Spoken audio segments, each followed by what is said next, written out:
opponents. So I also like the fact that the coaches too, are beginning to also work out things, not only in the friendly games, inviting new personnel, new players, to test the might, against the regular, names that we've seen. Thank God, likes of Olaseni Lawal is back, from injury. Playing for Barcelona. Exactly. You see, we not only him will be seeing Alade Aminu is playing. Al Farouk doing absolutely fantastic well, for his team, the Portland Trail Blazers, in the NBA playoffs, right at the moment, best time of his career now. He's picking up, the games, especially when we are going to the Olympic Games, which is very, very, good for us as well. All right, we'll talk more about Al Farouk Aminu and what he's been able to do in the NBA playoffs. We'll talk about that later on. We'll just reserve that a little bit. But let me just go to some of your tweets very quickly and read some of the things you're talking about. This tweet is asking, unfortunately, those two giants have gone. Talking about Melvin Goins, the American, and of course Afam Mojeke. They're asking questions, what could have brought these guys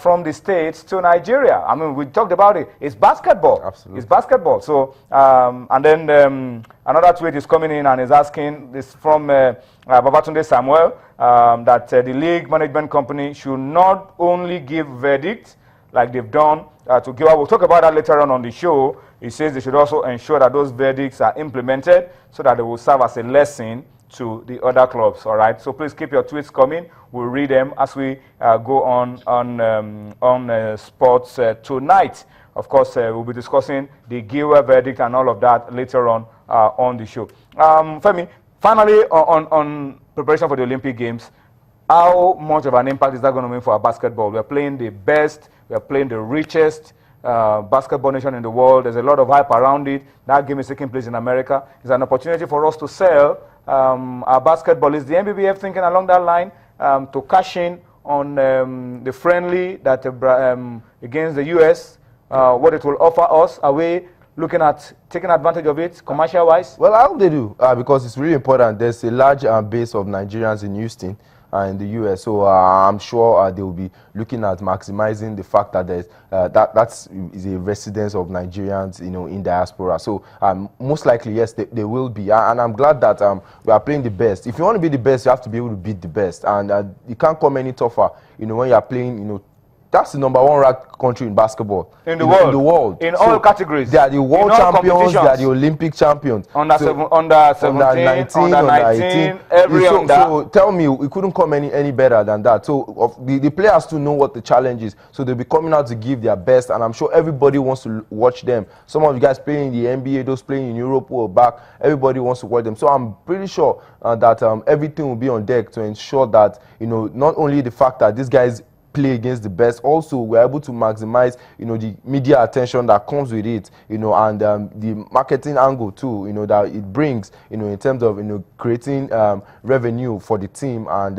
for basketball in general, as a whole. So I'm just glad this is taking place at the right place, really, and at the right time too, going on, because August 1st, is the date, and then we move straight to the Olympic Games, when it starts like a couple of weeks after. So I think it's well planned and it's spot on. Okay, let's come back up now, Femi, very quickly, and talk about the DSTV Premier Basketball League. Let's start by showing you some of the fixtures of games to be played in the DSTV Premier Basketball League this weekend. Femi, let me start from the Savannah Conference. I just run through these fixtures, and then you could pick out for us games that stand out. You have Pillars, always contend in every season. They are going to be up against Kada Stars from Kaduna. Then you have Plateau Peaks against Immigration of Kano. Bauchi Nets against Gombe Bulls. Kano Pillars will also be playing against Immigration this weekend. And Plateau Peaks will also be confronting Kada Stars. So a lot of interesting matchups. But what can you tell us about these games? And for you, which ones will be standing out? Okay, but quickly, the last two games, Pillars, Immigrations, and Plateau Peaks, Kada Stars will be on Saturday. Yeah. So the first 4 games will be on Friday. I'm particularly going to be picking on the Immigrations. Both games against Plateau Peaks and Kano Pillars. They're very important for them because they need to start getting the wins. They are bottom of their conference, looking like they may be the team that will go down, if they don't start getting those wins. So against Play-Doh Pigs, it couldn't come, any easier for them. They will need to win that game to ensure, that they at least, get points in their bag and move, up the ladder. But the game, for me, definitely will be the game between Bauchi Nets and Gombe Bulls. Very decent sides, both of them. But you might want to rate Gombe Bulls ahead of Bauchi Nets because of the fact that, they have more experience and, is a team that is better structured and better organized. I think the Gombe State Sports